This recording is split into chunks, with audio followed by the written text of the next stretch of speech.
buti at napakadakilang Diyos sa atin sapagkat itong Second Sunday, ano po. Then, nadadama po natin lagi ang presensya niya. Alam niyo ba, isa pong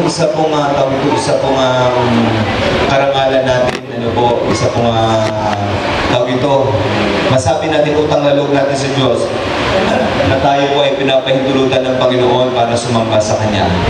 Amen po ba? Hello? Salamat na.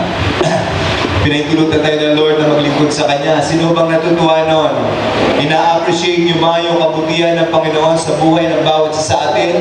Na alam nyo, napakarami po ngayon mga unbelievers, even believers. Actually, wala sila sa lugar church. Ano po, but praise God, dahil tayo po pinili ng Diyos, dinala sa lugar nito para sambahin at purihin siya, para dakilain siya, kaya mapalad ka. Sabi mo nga sa iyong katabi, napakapalad mo. Narito ka ngayon. Amin po ba? Kaya tayo po lahat ay mapalad sapagkat pinintulutan tayo ng Diyos sa sumamba sa Kanya, pinintulutan tayo ng Diyos sa mabigay ng papuri sa Kanya. Kaya sa umagang ito, katulad nga po na sinasabi ko noong last Sunday, ano po, our position, especially church, ang ating po talagang pinaka-position, siyempre tatayo tayo walang iba sa pangako ng Diyos, lalo na sa last days. Amen o ba?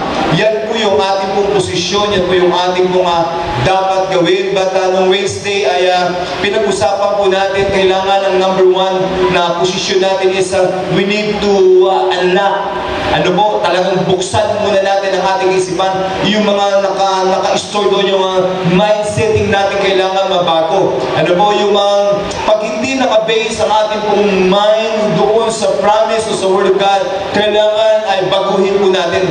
Hanggat hindi kasi mababago yung ating kaisipan, wala din pong bagong bagay na mangyari sa buhay natin. Amen po ba? Itong 2014, dalawa po, siyempre, ang ating pong inaabangan. Amen ba? And number one, this is the promise of God for the believers, and the promise of God, ang sabi niya, He will pour out His Spirit upon all flesh. Ano po, yan ang pangako niya, silver and gold is mine, ang sabi ng Panginoon.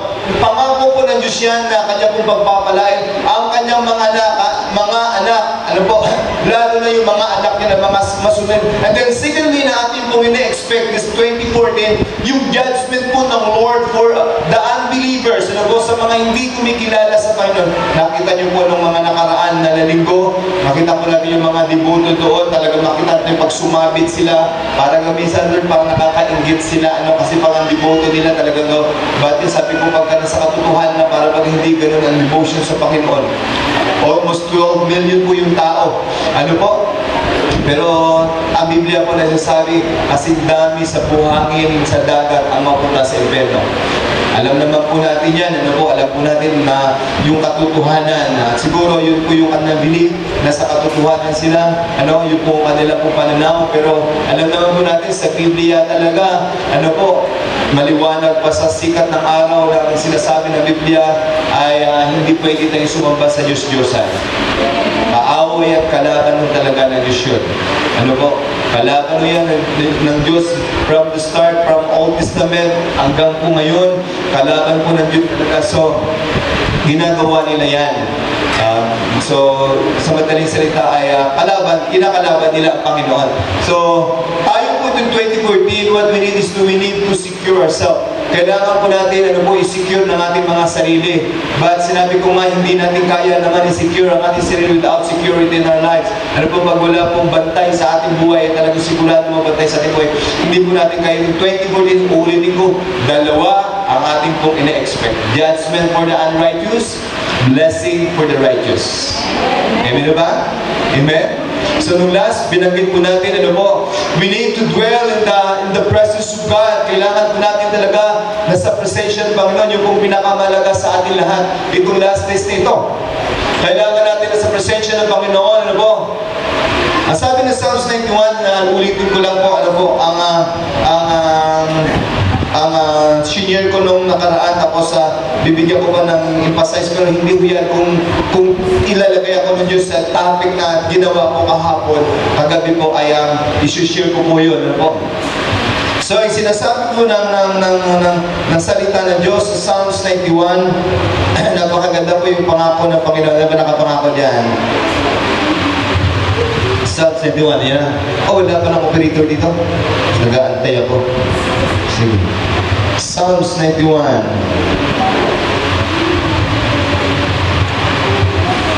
Okay? Those who live in the shelter of the Most High will find rest in the shadow of the Almighty. Sa sa translation dito po sa Amplified Bible, sabi niya, "He who dwell in the secret place po, who dwell in the secret place," sabi niya, "of the Most High shall remain stable and fixed," sabi niya, "under the shadow of the Almighty." Nakita po natin po. At sa verse 2, at bibigyan na natin din, "And I will say of the Lord, He is my refuge." Yung mga anak ng Diyos na nag-dwell doon sa secret place, ay talagang they are secure. Sila talagang iingatan ng Panginoon. Amen ba? Sila pagpapalain ng Panginoon.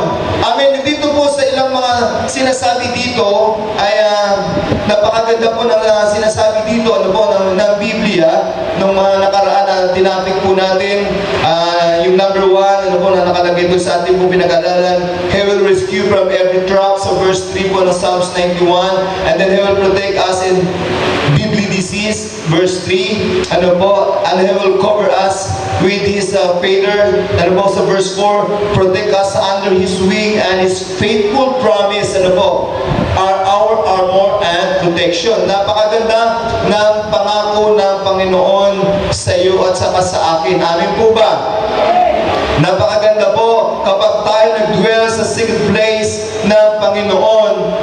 Yan po yung pangako ng Diyos. Sa verse 5 naman, ang sabi niya dito, "You shall not," sabi niya, ito po yung result if we are in the secret place of the Most High. Kapag tayo ay naroon sa presensya ng Panginoon, kapatid, ito na mga security natin. Naalala ko muli, sasabihin ko yung sinasabi ko ni Moises. Sabi niya, "Lord, kung ang presensya mo hindi kasama namin, kung hindi nyo kami sasamahan, ang sabi ng Panginoon, huwag nyo na lang kami dadalhin. Dito na lang kami mananatili, hindi na kami aalis, huwag nyo na po kami dadalhin," sapagkat alam ni Moises, ang kanya pong paglilingkod, hindi siya ganung biro, hindi siya ganung kadali, sapagkat almost 6 million po ang sabi ng mga Bible scholar ang dala-dala ni Moises. But from Egypt going to Promised Land, paglabas na doon 2.5, so ilang taon sila sa wilderness, ibig sabihin nanganganak. Amin po ba?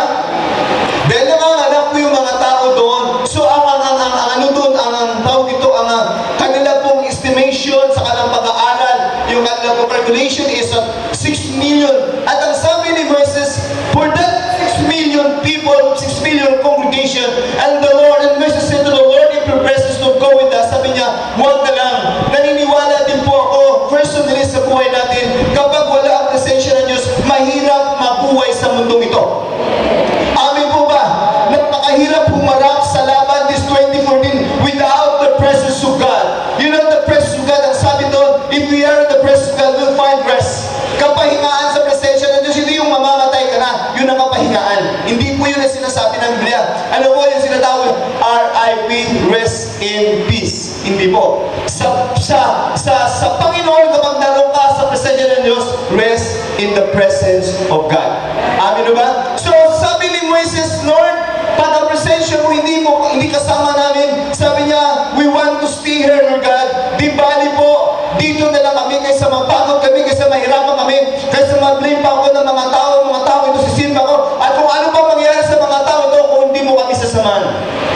But the promise of God to the congregation, especially to the life of Moises, sabi niya, "And my presence will go with you," sa verse 15. Sasamahan ko po kayo sa 33 verse 15 yata yun. Sasamahan ko kayo, ang sabi na ba. And this 2014, gusto kong sabihin, if you want to secure yourself, kailangan lagi ka saan? Kailangan lagi ka na sa presensya. Kailangan you're always in the secret place. That is the presence of God. Kailangan lagi ka nasa presensya. Lagi kang uhaw sa presensya ng Diyos. Lagi ka nasa feeder ng Panginoon. Lagi ka nasa wings ng Panginoon. Kailangan na lagi ka doon sa pakpak ng Panginoon. Sapagkat itong 2014, hindi ito biro. Uulitin ko, dalawa ang ating pong masasaksiyan. Itong 2014 na ito. Right? For the righteous is blessing. Yung outpouring na sinasabi ng Panginoon, ang lahat ng mga righteous, ang lahat ng mga believers na sumusunod sa Panginoon, ang sabi na He will pour out His Spirit. Yung word po na pour out, napakaganda, sustain, ano po, isusustain ng Lord ang lahat-lahat na pangangailangan at kahinaan mo. Isusustain ng Lord yung strength sa buhay mo. Ang kaisipan mo, ang kakulangan mo sa isip, ang kakulangan mo sa pangunawa, ang kakulangan mo sa pagpapakumbaba. Kapag naroon ka sa presensya ng Diyos, isusustain ng Lord yung pagpapakumbaba, isusustain ng Lord yung lahat na kung ano man ang wala ka, ano po ibibigay ng Diyos. Provide. Amen o ba? Yung pong ibig sabihin, provide. Ibibigay niya ang lahat-lahat na pangangailangan mo. Ibig sabihin, hindi siya hihinto sa pagpapala sa iyo at ipagkakalog niya lahat ng pangangailangan kung ano man ang pangangailangan mo. Itong 2014, that is the blessing for the righteous. And thirdly, ang sabi niyo, overflowing. Yung pong ibig sabihin ng pour out. Amin po ba na ang buhay ng Kristiyano, katulad ng lagi kong sinasabi, alam niyo po, dito po ako tumatayo sa sinasabi ng Panginoon, na ang buhay ng Kristiyano, pabanal na pabanal, paganda na paganda, pabuti na pabuti. Bakit? Yan ang pangako ng Diyos sa last day sa atin lahat. So yan po yung position natin. Blessing for the righteous, but for the unrighteous judgment. Amin po ba? Makita nila at mararanasan pa nila, katakot-takot ba yung maging karanasan nila? Katakot-takot ba yung makita nila? Dahil ang sabi po ng ang sabi po dito ng ating binasa po sa Psalms 91 verse 5, and you shall not afraid, sabi niya, and you shall not afraid of night terrors. Alam niyo ba yung terror na tinatawag? Ito yung extreme fear. Yung ang matinding takot. At alam naman natin yung naging karanasan mo sa Yolanda. Sobra kaya ang takot na pinagdaanan ng mga tao. Hello? Kung siguro kung tayo nandoon, baka mabago din yung ating pananaw, baka iba din yung ating magiging kalagayan. At yun po yung magiging karanasan ng mga tao, ng mga unrighteous itong huling panahon. Magkaroon sila ng matinding takot, hindi takot sa Diyos. Amin ba? But for those in the secret place, iba yung takot na ilalagay na Diyos sa atin. Takot sa Diyos. Takot na gumawa sa kasalanan sa Panginoon. Hello? Lagyan na ng kunting base mo. At saka okay na po yun. Amin ba? And you shall not afraid. Sa verse 5, sabi niya, days arrow. Sabi niya, hindi ka matatakot sa tawag to sa araw, sa mga lahat na sibat at tawagin pana na kaaway. Iingatan ka ng Diyos. Amen. And you shall not afraid, sabi niya, of the pestilences. Sabi niya, ano man ang mangyayari sa paligid na ito, if we are in the presence of God, hindi natin katakutan ang anuman mga pestilence na nangyayari. Katulad na narinig natin dyan sa Pangasinan. Ano po? Talagang nakakatakot ka naman. Kasi nakakalungkot, puro Kristiyano pang tinamaan. May kinukwento nga ni Pastor Jing. Sabi niya, nung binubuhat daw yung isang binatilyo, ang family daw ito ay born again. Nung binubuhat daw, alam niyo ba yung daliri na naglag? Di ba naalala niyo sinasabi ni Sadu, na sabi niya sa part ng Pangasinan, mayroon pong matinding disease na walang kagalingan at nagingitim yung katawan, yung buto, tapos naagnas. Nung nakaraan, tinatanong-tanong natin niya kung totoo o hindi. Una, dalawa, tatlo. And then nung last, tinawagan ko po yung chairman mismo sa Pangasinan, kaibigan po natin. Sabi niya, Pastor, sabi niya ay hindi lang ngayon yan 6, hindi yung 10. Sabi niya, 25 person na. Anong last, may nabalita ako tayo dito po sa may Las Piñas, meron na. Yung pinapisay na yung prophet sa Bohol na magkaroon ng lindol nangyari, ang pinapisay niya na ang part ng Visayas na magkaroon ng baha. Nangyari po yan yung prophetic message ng Lord na dumating sa atin April 24. April 24 sa Cuneta. Astudong sinabi niya, kung mayroon ho kayong mga tawag ito, mayroon po kayong gusto niyo bang mapanood? Kaso, nakakulik ba ngayon dyan? Kasi hindi nakakulik, dyan, sayang. Ha? Nandyan ba? Pero nakakulik. Sige, para mapapanood niyo po. At talagang ibig sabihin yung sinabi ni Prophet Sado, nangyayari. At yung huli niyang sinabi, sabi niya, yung part ng Pangasinan, pagmumulan po siya ng disease na mag-spread out all out the world. Yung sakit na daw yun na sinasabi ni Prophet Sado, na naaagnas ang laman at saka buto ng tao. Yun po, tapos nangingibig. At yun po ay nangyayari na sa Pangasinan. Iyan po ay kinonfirm natin. Kinonfirm natin, nakausap ko po mismo ang chairman. Plus, alam niyo naman, meron tayong church sa Pangasinan, di ba?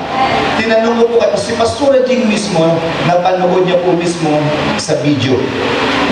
Nung inihingi ko po yung kopya na bigyan ako, hindi po ako binigyan kasi ayaw nila na, hindi ko alam, may mga certain reasons sila siguro kaya ayaw nila ibigay. Kaya sabi ko kay Eric darating mamaya, sabi ko rin, hingian mo ako, kailangan ko para gusto ko ipakita sa congregation na ito po yung nagaganap ngayon, totoo nagaganap. So church, sinabi ko nga, two kinds of tawag ito, yung ating expect doon sa mga unrighteous judgment for the righteous blessing. So, pili lang tayo doon. Amin ba? So, tayo mga anak ng Diyos, siyempre ayaw natin ng judgment ng Lord. Amin ba? At we want blessing, siyempre, we want na talaga yung promise ng Lord sa ating buhay itong huling panahon ito. At mga minamahal, isa sa dapat natin matutunan because the Lord, mayroon po siya covenant sa kanyang mga anak na ibubuhos niya ang kanyang espiritu at ito naman ang dapat gawin natin. At ang sabi dito sa verse 5, ano po? Ang sabi sa verse 5, ano po? Sabi, you will not afraid, sabi niya, sa lahat ng mga pestilence na darating sa buhay natin, bakit iingatan tayo? Amin po ba? Sa verse 6, you shall not afraid, sabi niya, on noonday destruction, hindi rin natin nakakatakutan. At ito pong pinakamabigat sa lahat. Ito, sa verse 7, sabi niya, through 1,000 fall at your left, and 10,000 at your right. Tingnan niyo po, ano niyo na ba? 1,000 will fall at your side, 10,000, sabi niya, your right. Your right hand, but, sabay-sabay ka po natin sabihin, but he will not come near you. Hindi makakalapit sa mga anak ng Diyos na sumusunod sa Kanya, especially yung mga anak ng Diyos na hungry sa Kanyang presensya at sumusunod sa Kanyang presensya. Hindi makakalapit yung anumang kamatayan sa buhay ng mga anak ng Diyos. Church, we need to position ourselves for that word of the Lord. Amen. Kailangan ilagay natin ang ating pong mga puso dyan, ang ating pong mga isip sa pangako ng Panginoon. May darating, na ating pong inaasahan at in-expect na talaga natin yan na darating sa ating pong bansa. At marami pong taong masasaktan, mahirapan. But the word of the Lord, for those who hunger, for those in the secret place in the Most High, ang sabi niya, 1,000 may fall at your side, 10,000 at your right hand, but it will not come near you.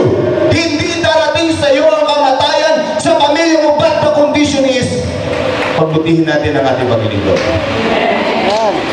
Amen po ba? Wala tayong dapat katakutan. Hindi tayo dapat matakot sa itong 2014 ito.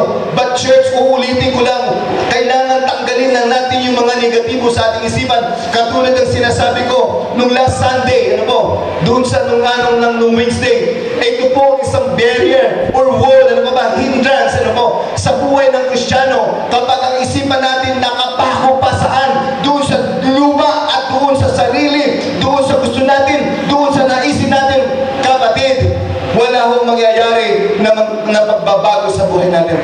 Gusto ko i-quote yung Romans chapter 12, verse 2. Para makita po natin. At bakit kaya presence ng Lord lagi pinag-uusapan po natin? Kasi in the presence of God, nandun na lahat. Makakalakad ka lang ng kabanalan kapag sa presensya ka ng Diyos. Makakalakad ka sa kalooban na Lord if you are in the presence of God. Meron ka joy if you are in the presence of God. Everything nasa presensya ng Diyos. Ano po, ayan yung sinasabi. Yan pong kinutuno last Sunday. Sabi niya, do not conform any longer to the pattern of this world, but be transformed by the renewing of our mind. Amin ba? Yung number one problem na napakaraming Kristiyano is our mind city. Ano nakaka-restore dyan? Yun lang ating pinapaniwalaan. Hello? Amin po ba?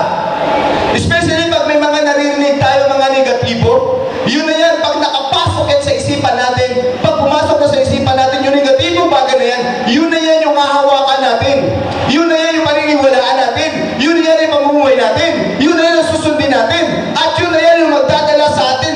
Hindi natin alam kung sa kapahamakan o sa kabutihan. Pag yan ay mali, ano po yung ating pong, yung naka-store sa ating pong isipan na gusto lamang natin, kapatid, magdadala sa atin yan sa kapahamakan. Number one na dapat mabago po yung ating mindsetting. Hello? Hindi na dapat yung gusto mo ang masunod. Kailangan tanggalin mo kung anong paniwala mo na hindi po siya, tawag ito, hindi po siya connected saan? Sa sinasabi ng Diyos sa Biblia. Sabi niya, do not conform any longer to the fatherless world, but be transformed. Bakit kaya? Sabi niya, do not longer, sabi niya, to the fatherless world. Alam naman natin yung mundo, di ba? Ano bang mundo? Puro negatibo. If you have a negative thought, ano po? Or negative mind, you live negative. Every day.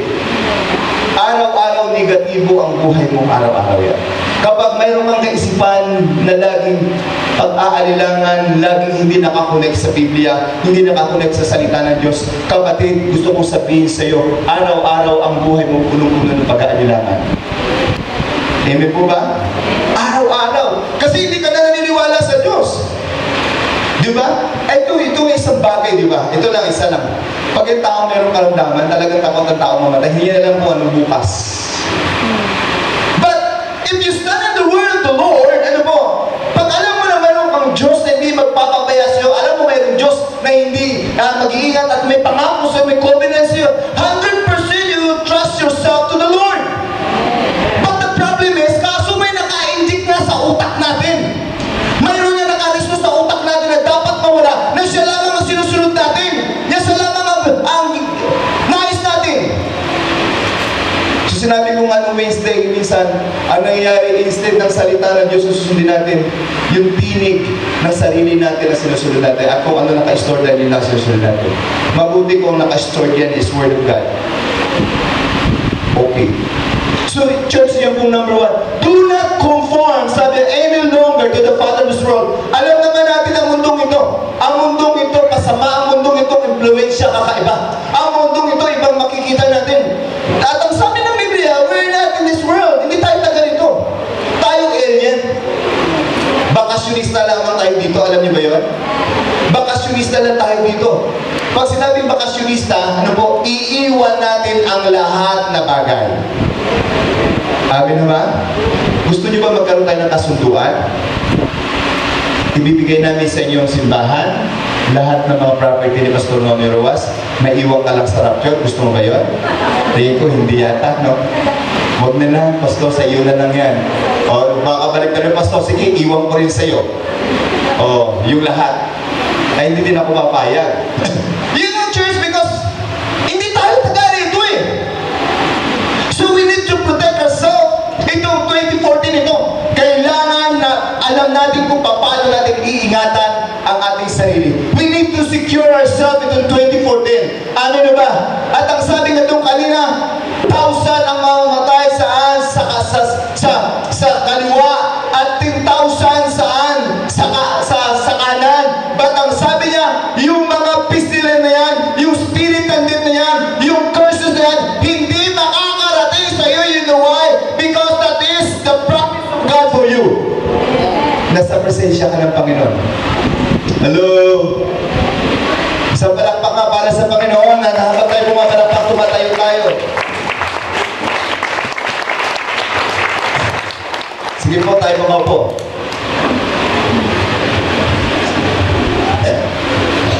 Di ba naalala nyo noon? One day, harapin talaga natin yan. Na side by side maraming namamatay sa ating katabi. Okay, isa lang. If you want to secure yourself, itong last days nito po. Nasa presensya ng Panginoon. Bakit, Pastor, lagi mo sinasabi presensya ng Diyos? Alam niyo kasi, sa presensya ng Diyos, nandun na yung magbabago. Pag sinabi presensya ng Diyos, naririyan ng Diyos, ang Diyos ang pinag-usapan natin. Siya ang kailangan ng bawat isa. Amin po ba? Hindi naman kayo kayang baguhin kahit ikulong kayo ni Pastor. Hindi ko kayo kayang baguhin. Opo. Kahit anong gawin ko sa inyo, hindi ko kayo kayang baguhin. Ano po? Only the presence of God. I remember si Kubit Idong. Naalala niyo ba nung sinalo? Ni Osa yung Ark of Covenant. Pag salo niya, bigla siyang namatay because he is not, authorized to protect the Ark of Covenant. Ark of Covenant symbols the presence of God. Ang kanilang kaisipan, ito po ang kaisipan, uulitin ko lang, ang kaisipan po ng family ni Obed-Edom, ni Abilidad na siguro, para mas maganda-ganda, Abilidad at saka ni Usa. Alam niyo ba kung ano ginawa? Naka-mindset na po sa kanila na gusto nila papatakbuhin ang Ark of Covenant for the cart. Yun po yung nakaisip sa kanila. Ano po? Sa 24 na 24 na Sing Samuel, mababasa yun. Mayroon na po sila naka-set up. Niset na po nila ang kanilang gagawin, ilalagay nila sa kariton ang Ark of Covenant.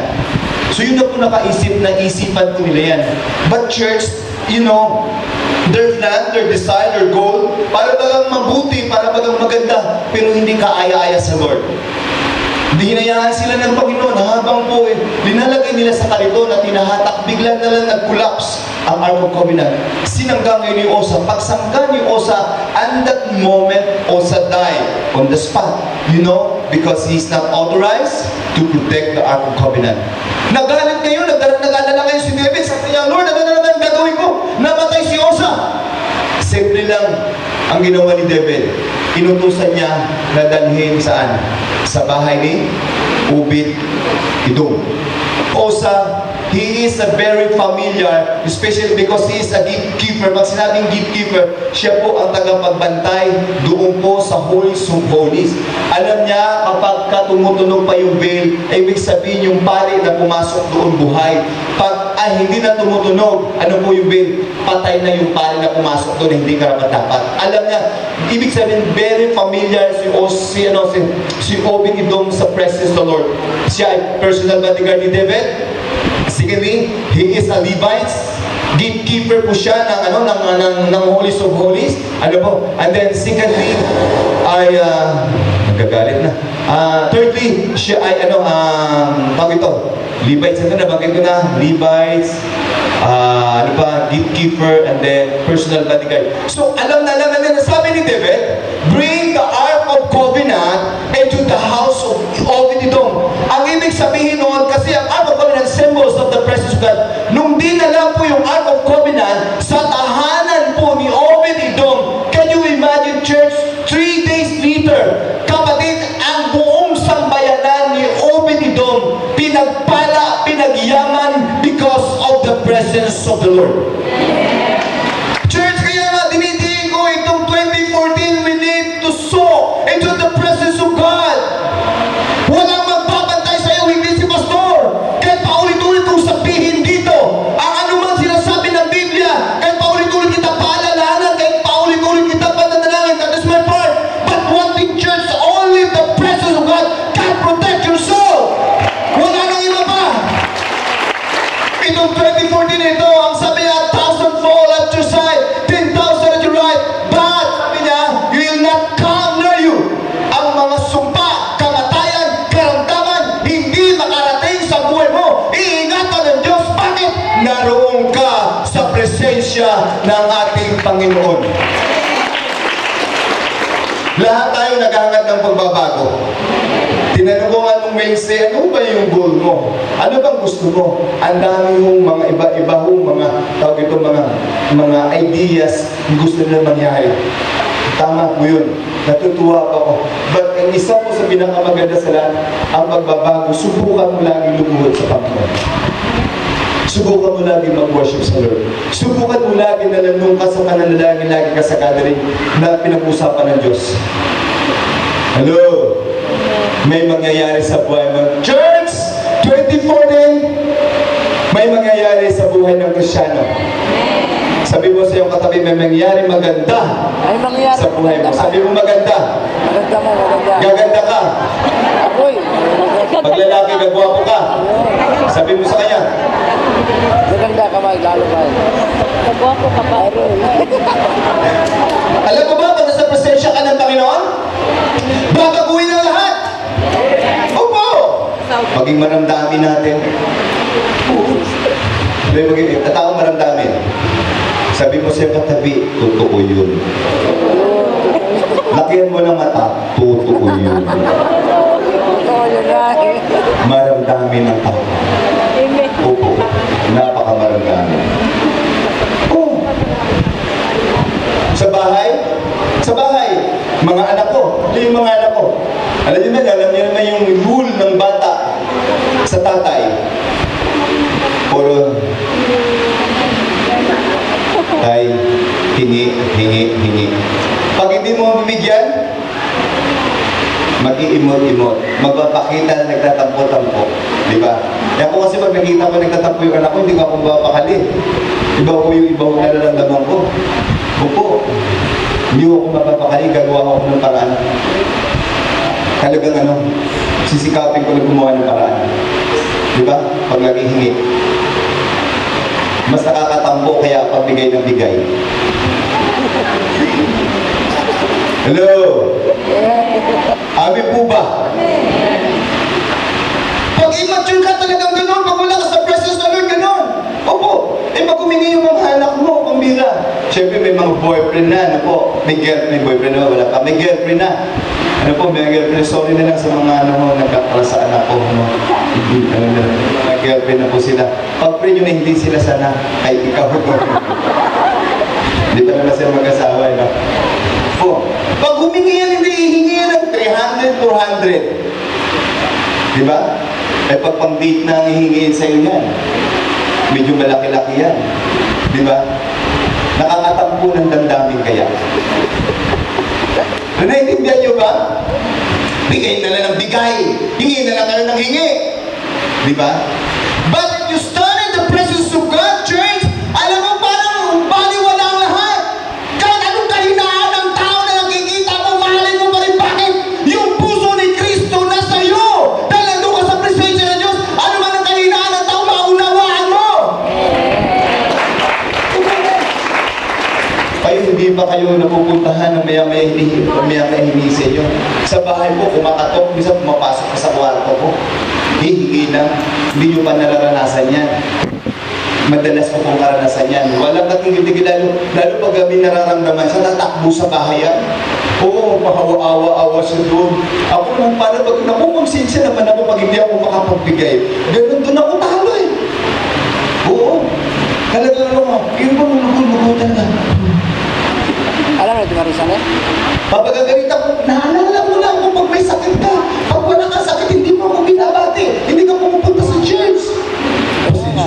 Pastor. Wala kang choice. Ano? Diba? Hello? Naiintindihan mo ba natin mga minamahal? But church, if we are in the presence of God, we are secure. 2014, dito na po natin ilagay yung ating mga puso. Ito po 2014 ito. Amin ba? Ito po yung kailangan natin. Hindi natin kailangan mga bagay, Dito mo. Kung yung mga military, kung protection sa atin, yung ating mga Philippine Marine, Army, etc. mga kapulisan, kulang. Yung inaharas na nga tayo ng China. Yung po sabi nga ng ibang mga commentator, sabi niya, balisong kontra. Wala, hindi tayo kaya. Ha? Hindi tayo kaya proteksyonan talaga. Opo, hindi tayo kaya proteksyonan ng ating presidente. But church, meron mong magagawa ang Diyos sa buhay natin. Amen po ba? 1,000-fold, 1,000 died. Sabi niya, but it will not come. Hindi makalapit. Ang sarap naman hindi makalapit sa'yo. At anong sinasabi niya sa verse 8? And you see the wicked rewarded. Hahatulan ng Diyos yung mga alin? Yung mga makasalanan. Hello? Kaya mga minamahal, kailangan talaga natin itong last days na ito, yung presence of Lord. Wala na tayo ibang mapupuntahan kundi i-secure natin. Lagi tayong mauhaw, lagi tayong magpakabala, lagi tayong magpakaayos, lagi tayong makinig sa sinasabi ng Diyos. Ito po yung dapat natin gawin itong 2014 na ito. Sabi mo ba? Hello? Naalala mo sinasabi ni Bishop Boy Ramos, don't follow to the loser leader. Huwag kang susunod sa talunan na leader, mapapahama ka. Hindi nakakatakot. Yun ang kinakatakutan ko isang araw, wala na susunod sa akin. Ano po? Para ano ba susunod yung tao sa akin kung ipapahama ko naman yung tao. Pero kaya maraming mga tao na gusto na may susunod sa kanila. No? Gusto nilang popular, gusto nila talagang frontline sila. Hindi nila alam kung ano po yung result. Isang araw, mayroon pananagutan si pastor sa inyong harapan. Opo, sa harapan ng Diyos lahat po kayo. Ano po, may pananagutan po ako sa inyong kaluluwa. Napakalaki kaya ang aking po pananagutan. Ano po, kaya siguro kung mami-misinterpret niyo po ako kung bakit ako very strong magsalita about righteousness, about obedience, that is my rule, that is my part, that is my duty. Ano po, kasi napakalaki na aking pananagutan sa inyo. No? Napakalaki. Sobra, kaya gano'n na lang ang higpit. Oo, pati pag-boyfriend, pati pag-girlfriend, lahat na lang. No? Pati nanay pa, pagka at lola na, pa-itching-itching sinasaway. Ano? Bakit ayaw natin isang araw mapunta sa kapamakan? Kasi may pananagutan kaya ako. Amen po ba? Ano sabi niya? Sahin ko lang yan, yung ano po, yung sinasabi ng Hebrew chapter 13, 17. Napakalaki.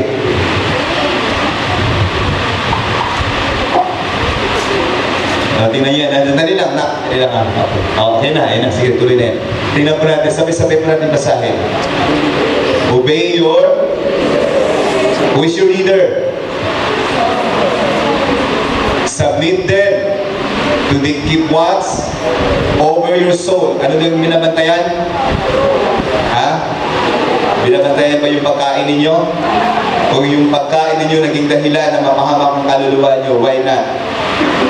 Tama ba ko? Hindi.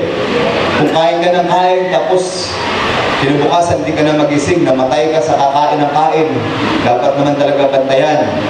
Obey what? Ano po sabi niya? Obey your leader and submit. Alam niyo po, sa ilang translation diyan submit to their authority and they keep watch over you. So alam niyo ba yung word na keep na pakalalim?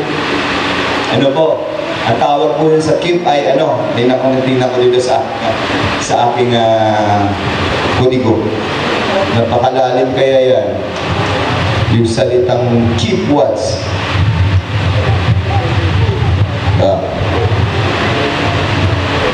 Obey your spiritual leaders. Ilang translation ito? Ano yan? Spiritual leader. Ano po? Sa ibang translation, spiritual parent. Submit them continually. Recognize their authority over you for constantly keeping watch over your soul regarding your spiritual welfare. Okay? Yung word na keep, ano po? Word na keep. Keep what? So yung word na keep is to preserve the danger. Yun po yung word na keep. Ginagawa ko ba sa inyo yan? Pagbabantay? Keep watch. Pero minsan hindi naman that's normal. Naman lang yan. Ako, alam ko yung damdamin ng tao, alam ko yung damdamin ng membro. Sometimes kapag yung membership ay nakakarinig ng talagang makakarinig ng correction, makakarinig ng review, talagang mayroong tawag ito, mayroong sometimes reaction kasi hindi niya tanggap. Ano po, minsan mag-aliwaliw, pupunta muna sa ibang church, normal yan. Pero pagdating sa ibang church, pag hindi ka kinukorekto na hindi ka pinapasabihan ng kabanalan ng katuwiran, bumalik ka ulit. Kasi hindi ka dadalhin doon sa kasama. Madalas ko sinasabi sa mga pastor, kapag hindi nyo sinasabi ang kabanalan, katuwiran at katutuan ng Biblia, hindi nyo mahal ang congregation nyo. Amin po ba? Hindi nyo mahal ang congregation nyo. Pag hindi nyo sila pinanalahanan, hindi nyo nire-review, hindi nyo sila pinagagalitan, want to tell you, wala kayong burden sa mga congregation ninyo. Kaya yung word po na keep is to protect, to preserve the danger. Yun po yung ibig sabihin na mabigat, ano? And the next is keep is a babysitter. Oh, yun po ibig sabihin. Kaya maraming baby. Ano po? Baby? Pag yung baby pinagalitan, sa'yo! Tatanda ko na sa Panginoon! Baby, pero yun yung rule talaga ng pastor. Babysitter. Huwag nawain. Diba? Amin na ba? Nakita na ba kayo ng baby? Pag yung baby nagwawala, anong gagawin mo? Bigyan mo lang candy. Tahan na. Diba? Yun ang rule ng pastor. Yun po yung kanyang parte sa buhay po ng congregation. Babysitter. Kaya pag magpastor ka, pag hindi mo yan ang rule mo, huwag ka na lang magpastor. Mahirap kaya. Baka ma-disappoint ka. Baka matisod ka. Ay, pastor, natisod sa membro ko. Ang hirap eh. Ano po? O pastor nakakatisod ng membro, yun ang mahirap din. Ano? Amin na ba? Ano pa?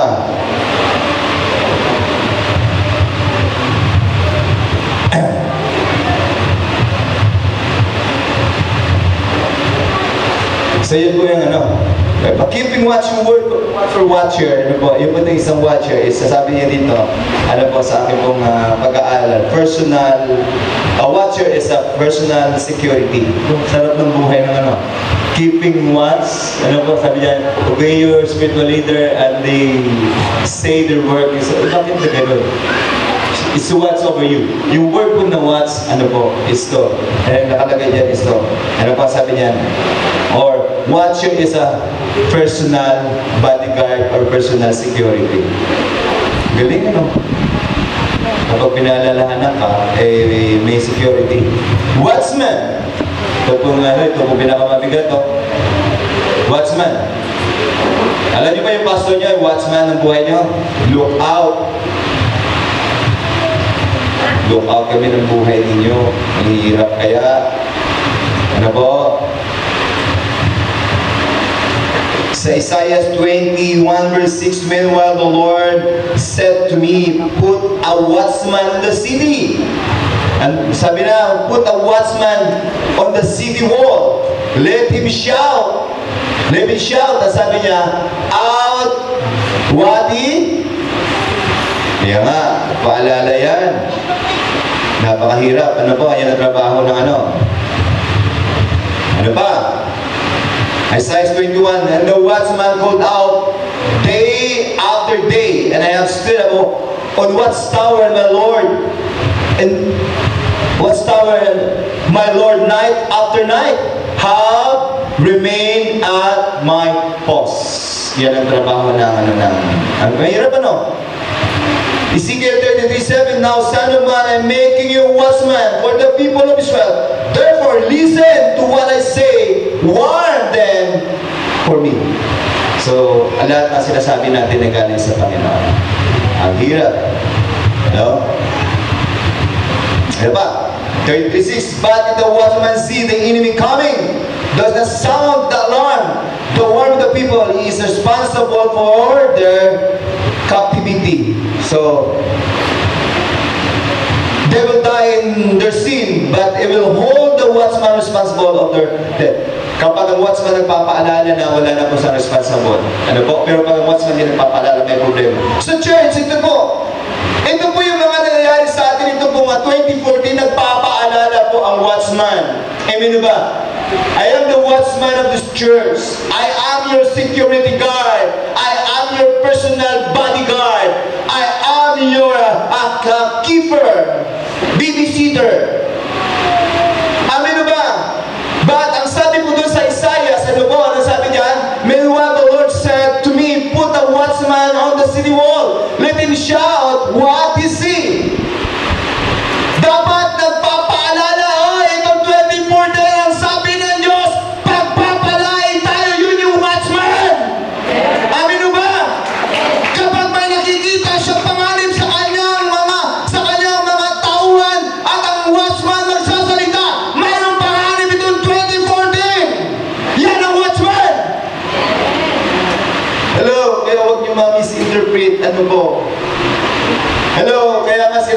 na, dalawa ang ating ina-expect this 2014. Amin ba? Maganda po ang kahinatnan ng mga anak ng Diyos, but still in the presence of God. Mananatili tayo sa presensya ng Diyos. Ano man ang problema, ano man po ang mga karanasan, huwag tayong lalayo sa Panginoon. Amin ba? Sometimes kasi akala ng ibang tao, pag nagka-problema sila sa church ito, alis sila, akala nila yan ang problema. Hindi ho yan ang solusyon. Ayun yun. Yung problema kaya yung pag-alis. Akala nila yun ang solusyon. Hindi po ang solusyon. Kahit sa kapupunta ang churches, marami ho talagang kahinaan. Opo. Amin po ba? Marami kahinaan. Pastor, marami kakulangan. Tao yan. Member, leader, marami kakulangan yan. But that is not solution na after na masaktan ka na po. Doon muna ako sa malamig kasi wala magsasaway. Delikado kaya kapag wala nang papaalala. Tatandaan niyo. Delikado ang buhay kapag wala kaya nagre-reduce ito. Nakakatakot. Meron pa ako isang pastor na nakilala.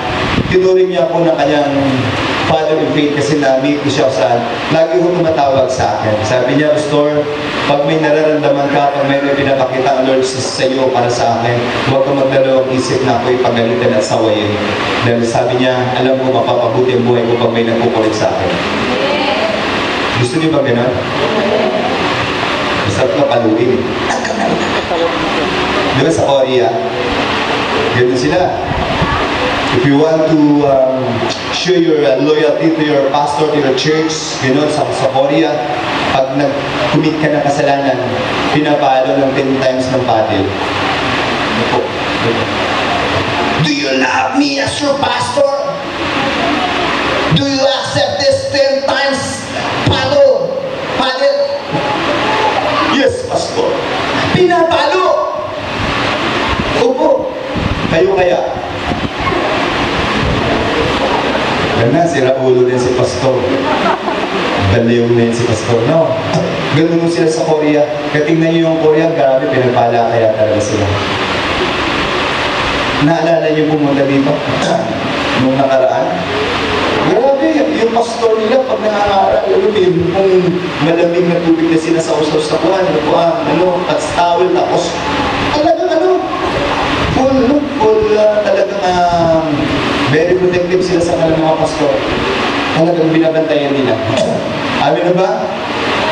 Dito salamat sa church natin, dahil malasakit sa pastor mataas. Pero sa ibang mga churches dito sa ating bansa, pambira yung mga pastor, gutay-gutay na yung damit, pinabayaan ka. Oh, meron ako nakita pastor.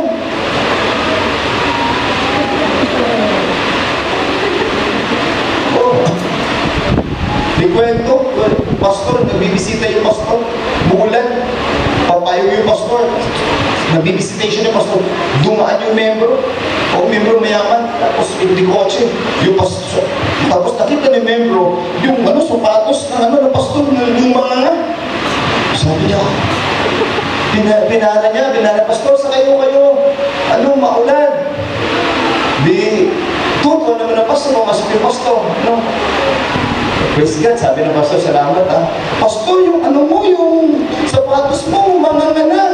Sabi niya, pastor, kawawa ka naman. Dumukot sa ng pera, ganyan kakapal ng pera. Oo. Tapos, tinatay yung lastiko. Tapos sabi niya, pastor, ito lastiko, itali mo doon sa sapatos mo na naman. Kapal ng mukha. Huwag yung gawin sa akin yan, Pakiusap. Hindi lastiko, kailangan ko. Sabi nga ng binibiro ko yung naniligaw kay Pastor Ache. Pastor, what you want? I'm willing to, sabi niya, give Bible for your church. Oh, Bible is good, but I need cows. Nasyak sa akin. Binibiro ko siya. So, maraming ganun. Yung watchman, hindi na nandun sa pagsusuporta.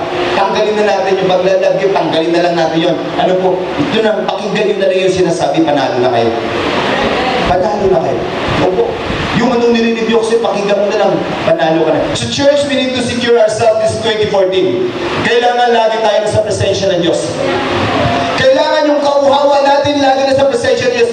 At higit sa lahat, babaguhin natin yung mindset ng ating pong kaisipan.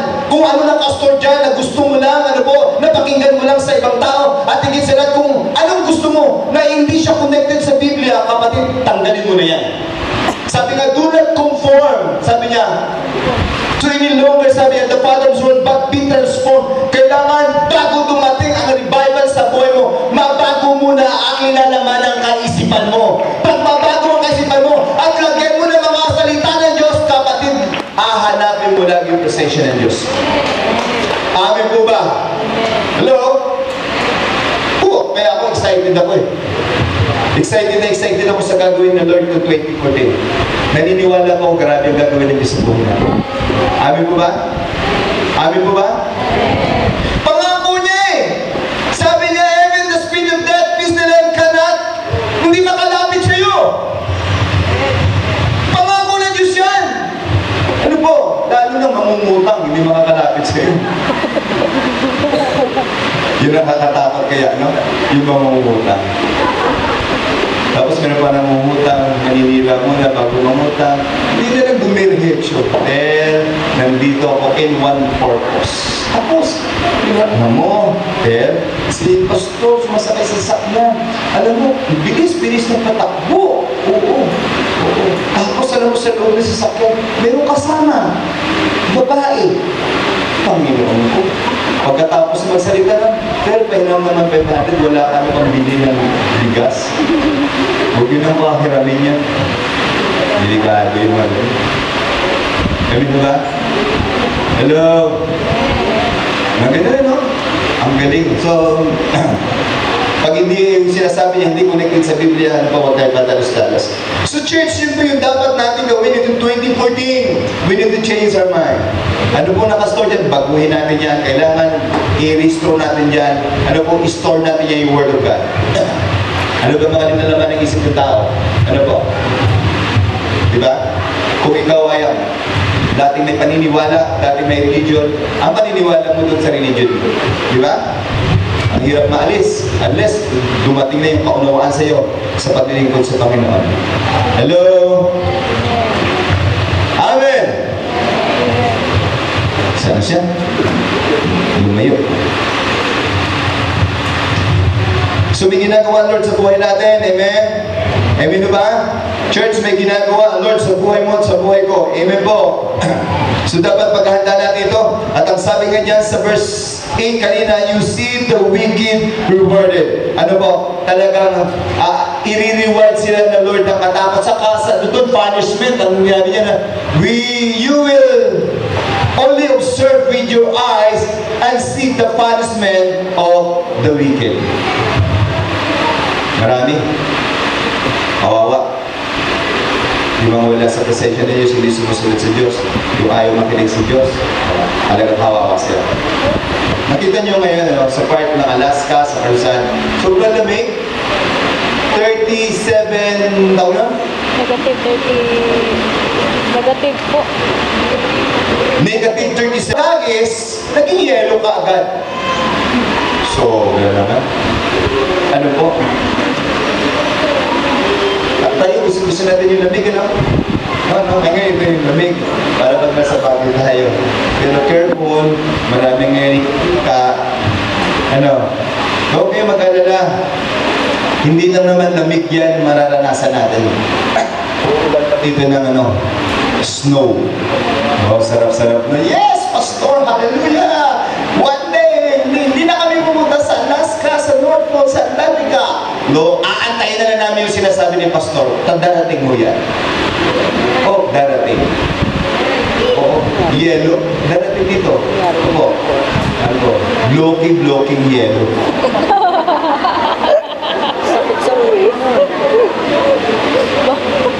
Ganito kalaki sa church to, hindi yellow, mapagsak dito. Yung nagkaroon nagbabago ang climate change, ano po. Alam niyo yung part ng Middle East, hindi yan sila inuulan. Alam niyo, bahal 3 times na yata sila binaba, kaya shocking sa kanila kasi wala sila mga drainage kaya. Wala sila drainage, wala. Ngayon, nung sila binagyo, hindi nila alam, lubog-lubog sila. Oo. Tapos yung part naman, na mainit, inuulan na ng yelo ngayon. At yung part naman na kung saan ay puno-puno ng yelo, mainit naman kaya po, pumupunta sa mababang lugar, sa mababang bansa. Katulad sa atin, tingnan nyo, ano po, tumataas ng level sa tubig, kaya baha tayo ng baha. Iba na, iba na nangyayari. So, marami pa tayo makikita at marami. Nung nakaraan habang ako nagpipray, ay iba yung pinakita na Lord sa akin.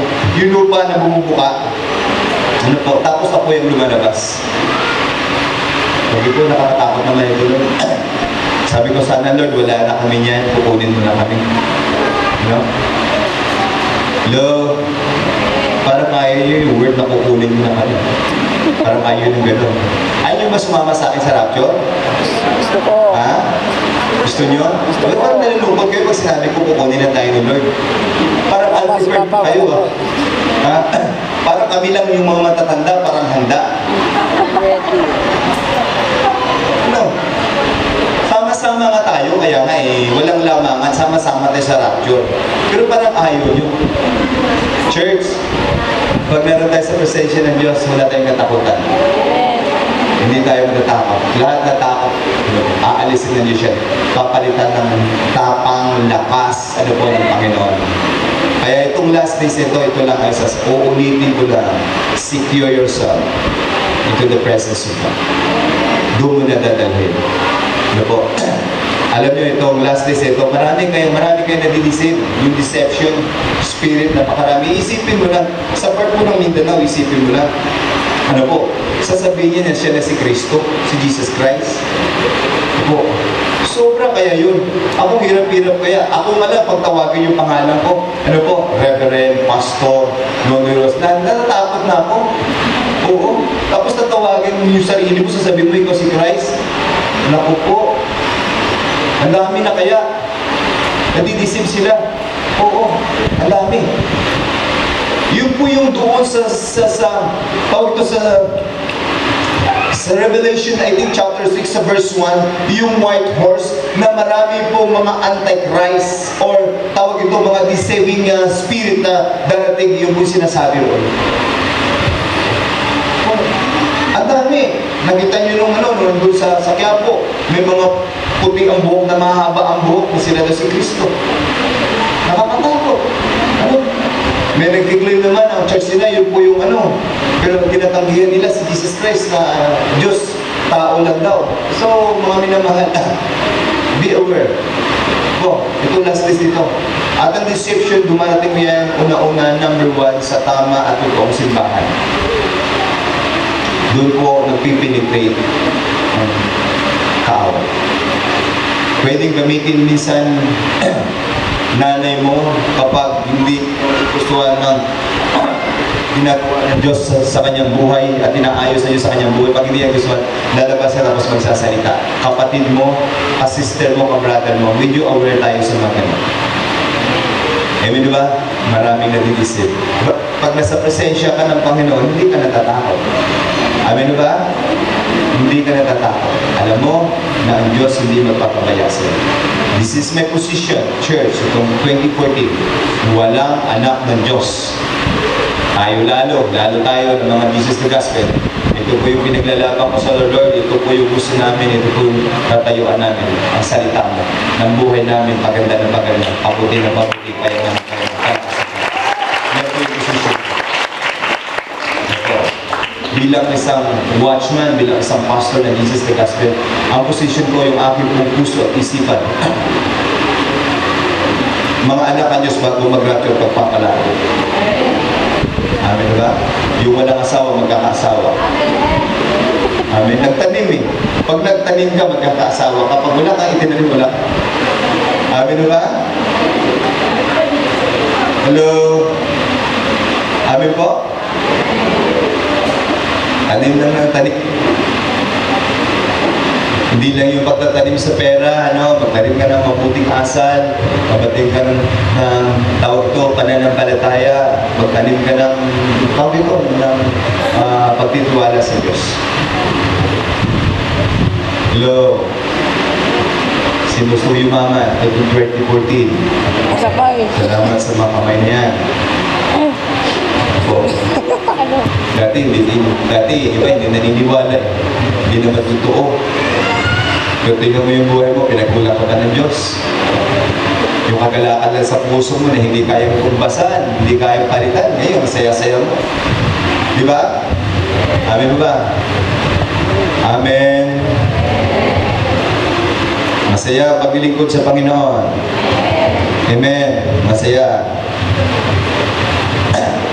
At kung last days nito, gusto ng Panginoon sa buhay natin, kung last days nito, at tulad rin sinabi ko nga no, ating pong first Sunday, yung satisfaction, ano po, ang buhay natin masasatisfied hindi po sa pangangailangan sa mundo ito.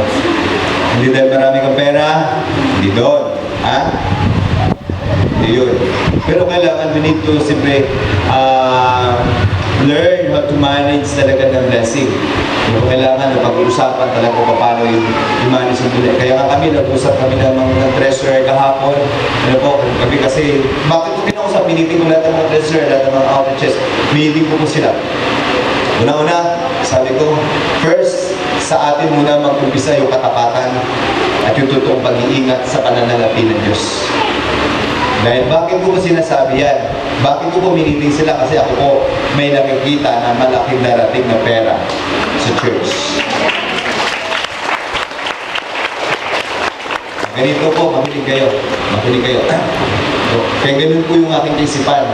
Advance po yung ginawa ko. Lord, ito 2014, sasagana kami sa pera para sa kaluwalhatian. Makinig ko kayo. Dadami po ang pera ng church. Ano po? Hindi naman magagaling sa akin, hindi magagaling sa Diyos. Ang una-una, kayo ang pagpapalain ng Diyos. Kayo. Kasi hindi ang gagawin nyo, the more that you faithful, the more that you talagang mayroong pusong pagbibigay, grabe naman ang gagawin ng Lord. Sila ano ka sasagana. At paano hindi nadami ang pera ng simbahan? Kasi mga anak ng Diyos, itong 2014, padadamihin ng Diyos yung pera. Diba? Yung covenant mo sa Lord, Lord, gusto ko ito. Mangyayari yan. Amen po ba? Hello! Para malungkot yung mga anak ng Diyos, pag pera pinag-usapan. Dapat pag pera pinag-usapan, mga minamahal, masaya. Amen po ba?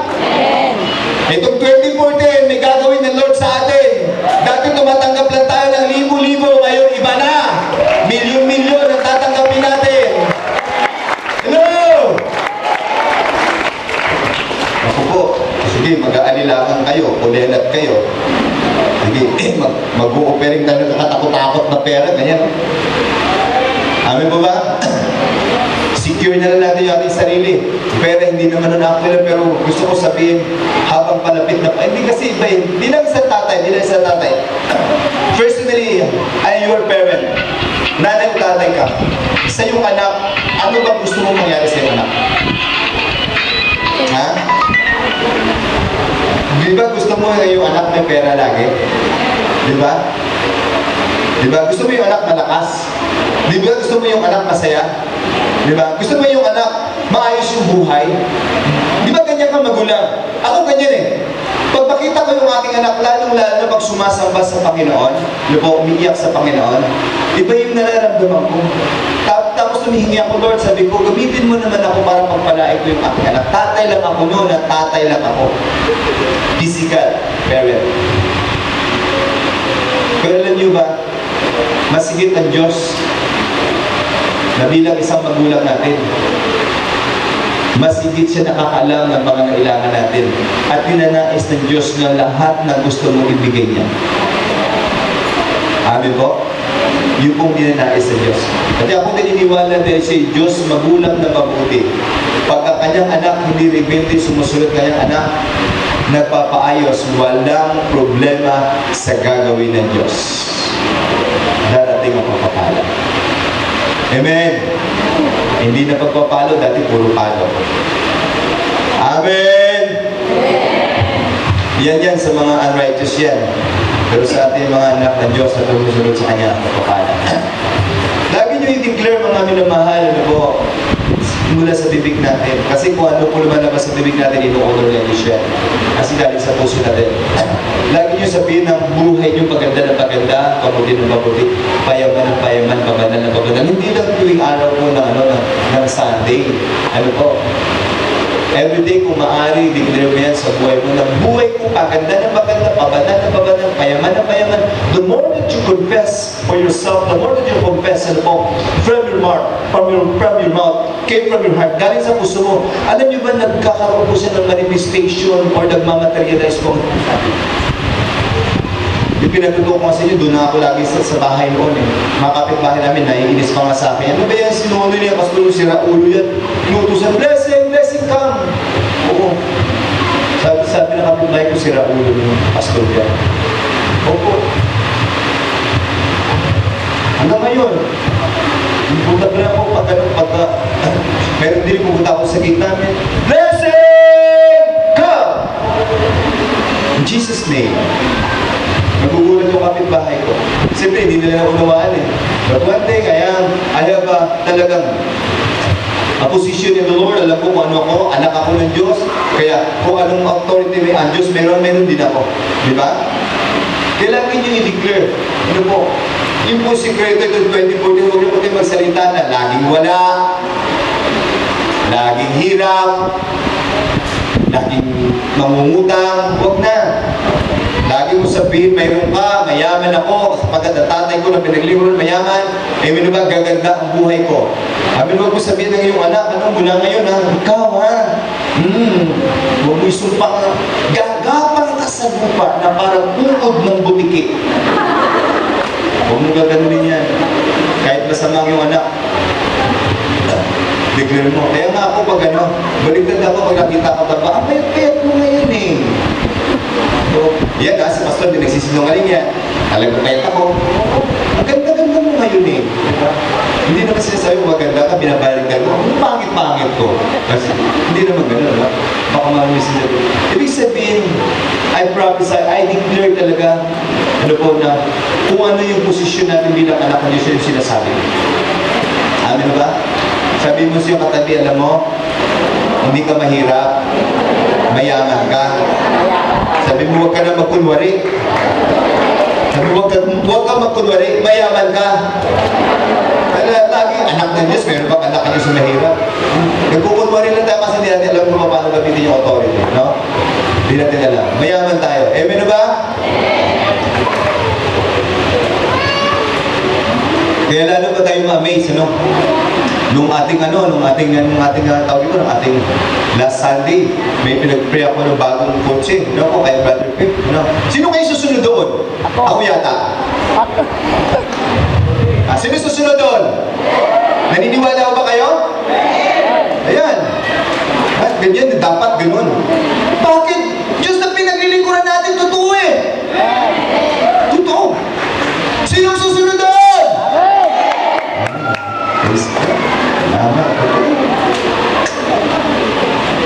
Wow. Ako excited 2014. Kaya alam niyo ba ginagawa ko? Sabi ko, Lord, ibalik mo yung dating pagmamahal ko sa iyo, yung dating pagmamahal. Yung dati, yung bang lagi ako talagang mayroong ina-expect na gano'n. Kasi noon, kahit na yung member dalawa, isang nagsusuka ng dugo at isang bingi. Pero inspired ako na mag-work sa Lord. Dahil dalawa lang yun, at sipag-sipag ko, gano'n eh. Oo, ngayon sabi ko, Lord, ibalik mo ka ng feelings ko noon. Ano yung damdamin ko before, sabi ko, ibalik mo. Meron mo dalawa, magpipray ako doon sa dalawa na yan. Nakasan eh, si Biggie, mahal ka ng Diyos, pagkakalingin ka ng Diyos, ang Diyos ay mabuti. Sabi niya sa, suka ng dugo, sasahurin ko yan. Diri. Lord, pagkalingin mo in Jesus' name. One time, hindi na makapunta sa Canosa. Sabi niya, Pastor, hindi na ako makapunta sa Canosa eh, kasi sabi niya, nahihirapan na talaga ako. Pero sabi ng nurse, sabi ng doktor, pwede daw, dito na daw ako tuturukan kasi meron tama sa bata. Dito na daw ako tuturukan, okay na daw, sige, may hirapan ako. Sabi niya, sino naman magturok sa'yo? Sabi niya, ikaw din, nandito ka, pastor ka, doktor ka, ha? Oh. Sabi ko, ayaw ko, hindi ko gawain yan.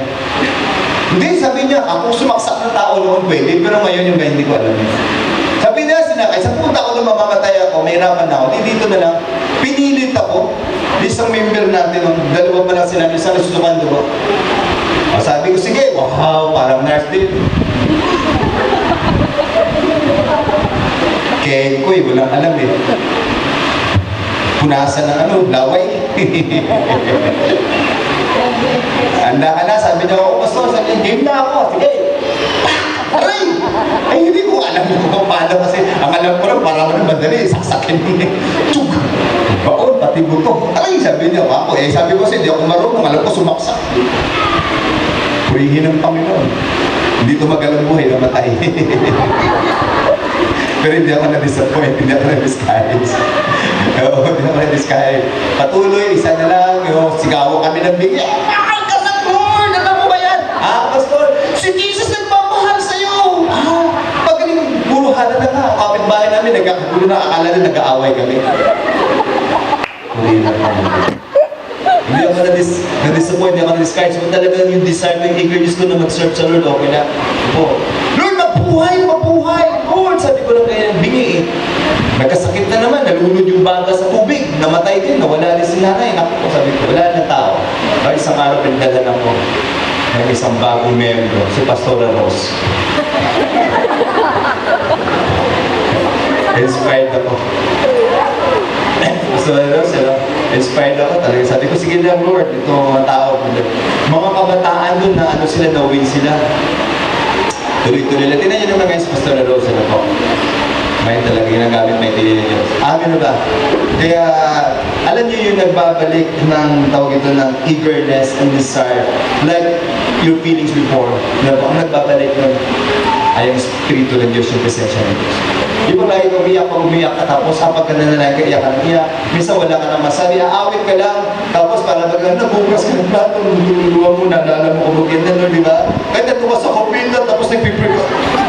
Umiiyak ka. Di ba? Naalala mo. Yun yung, di ba naalala niyo yung dati na kilala niyo si Lord, di ba? Ang Espiritu nagbabalik. Papasa ka lang ng Bible, no? Magugulat ka, Lord. Para sa akin, oh, di ba? Minsan, no, Lord, dali po ako, Lord, sa mensahe ko, Lord, kung saan gusto mo. Pagbukas mo, wow, ang sabi na, Lord, yayaman ka. Lord, yes, yayaman ako, Lord. Lord, one more, Lord God, again, Lord God. Isa pang word, Lord God. Pagbukas mo, Lord. Si Judas nagpakamatay. Ayaw na ito.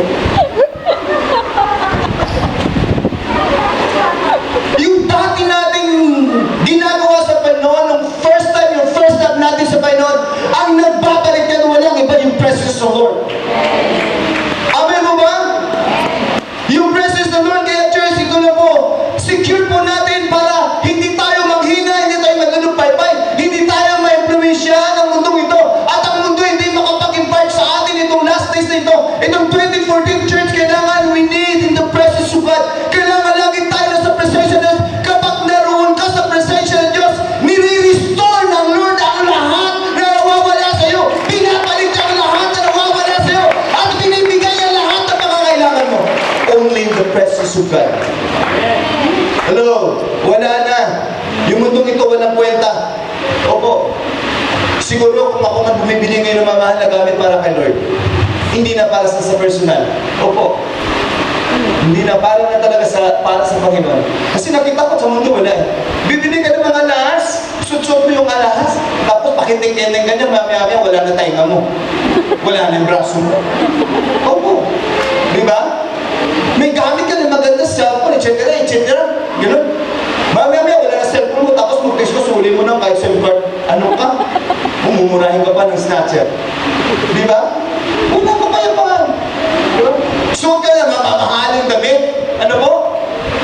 Pagkatapos, ang best friend, susutin, tapos wala na. Wala na, hindi ka na sikat, tapos na. Diba? Pero pag nasa presensya ka ng Panginoon, wow, wala ka nang hahanapin. Amen. Yung satisfaction na sasatisfy ko sa presence sa iyo. Yung mundong ito hindi makapamibigay yan. Kahit ang dami mong babae, ang dami mong lalaki, hindi makapamibigay ng satisfaction sa buwan. Sa presensya lang ng Panginoon. Amen po ba? Amen? Tingnan yung mga anak ng Diyos, hindi halata na walang pera. Tingnan mo yung mukha na. Halata ba na walang pera yan? Halata? Halata. Halata? Halata na wala akong pera. Oo. Hindi halata. Ano?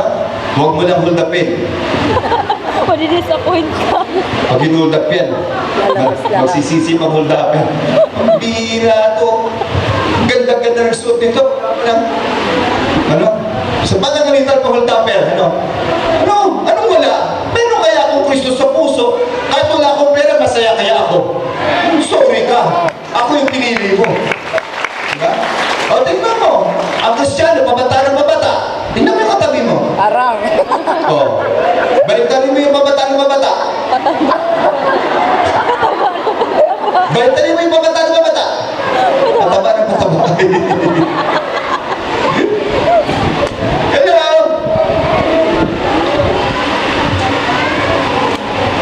May ginagawa si Lord. Amin ba? Sabi nila ang church boring daw, hindi boring ang church, masaya ang church. Amin ba? Hindi boring ang church, hindi tayo katulad. Oo, Sharma po, tayo po. Katolik ko yun. Dito may bugi, may cha-cha, no? Lahat nandito. Ginagawa mo para kay Lord. No? May luhod-luhod, may pabat, may lahat na ginagawa. For the glory of God. Ang sabi nila, boring. Ano? Walang boring sa presensya ng Diyos. Amen. Diba? Nakakamur kaya kapag wala ka sa presensya ng Lord. Amen? Well, pagka medyo pagod na yung buhay mo, parang pero bang dumarating sa'yo, inip ka? Kumuha ka ng gitara, kung marunong ka ng gitara, no? Ano ka, mag-worship ka sa Lord. Alam niyo itong mga last few days, ano po? Grabe yung na-experience sa Lord. Very simple lang yung mga ginagawa. Minsan nananatanda nga, bababa ako ng sasakyan dapat. And then, hindi muna ako bumaba. Bukas na bukas na yung driver set, yung door. Hindi ako bumalik ako. Tapos, kunting-kunti lang, nag-worship ako, umawit ako sa bed. Alam niyo ba, nagagulgul na po ako sa presensya ng Panginoon. Ay, tinuloy ko namin doon sa taas, umawit sa loob, iyak ako nang iyak. Ang sarap kaya papataking luwa sa Panginoon, no? Ang maraming tao umiiyak dahil sa problema. Amen? Pero ikaw umiiyak dahil sa presensya ng Diyos. Gusto mo mong ibalik yun? Kung umiiyak sa presensya ng Diyos. Amen? Gagawin ng Diyos yan. I-restore na Lord ko ang dating nawala sa ito. 2014, the promise of God, for His people, talagang aayusin niya yung buhay. I-restore niya yung buhay. Amen? Pangako niya yan eh. Pag pangako niya, gagawin niya. Amen? Ba tayo ko natin? Mayroon, maraming salamat.